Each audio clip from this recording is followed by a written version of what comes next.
কুকুর তাড়িত একটি খরগোশ যত সময়ে ৮ বার লাফ দেয়, কুকুরটি ততক্ষণে ৭ বার লাফ দেয়। কিন্তু খরগোশ ৫ লাফে যত দূর যায়, কুকুর ৪ লাফে তত দূর যায়। খরগোশের ও কুকুরের বেগের অনুপাত নির্ণয় করুন।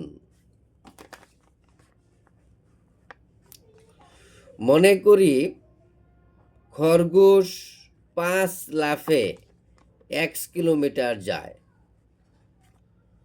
খরগোশ ৫ লাফে ১ কিলোমিটার যায়। খরগোশ ১ লাফে যায় কম, ৫/১ কিলোমিটার। খরগোশ ৮ লাফে যায়। ৮ লাফে যায়, যেখানে দেওয়া আছে ৮ বার লাফ। তো খরগোশ ৮ লাফে যায় বেশি, তাহলে ৮x/৫। আবার মনে করি কুকুর ৪ লাফে যায় ১ কিলোমিটার। ১ লাফে যায় কম, ৪/১ কিলোমিটার।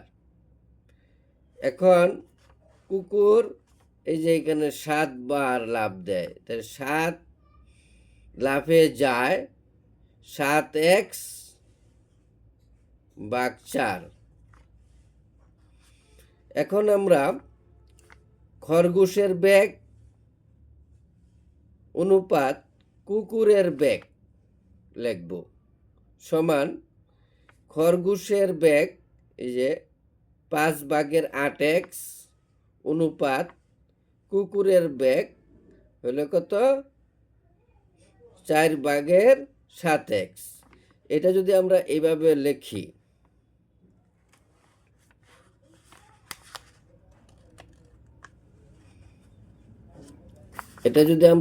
লিখি, যে ৪×৮ = ৩২, x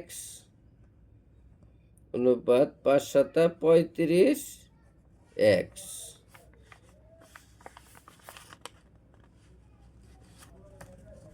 এখন আমরা এটা এভাবে লিখতে পারি। এখন উভয় সংখ্যা থেকে আমরা x বাদ দিব, তাহলে ৩২/৩৫। এটাই আনসার।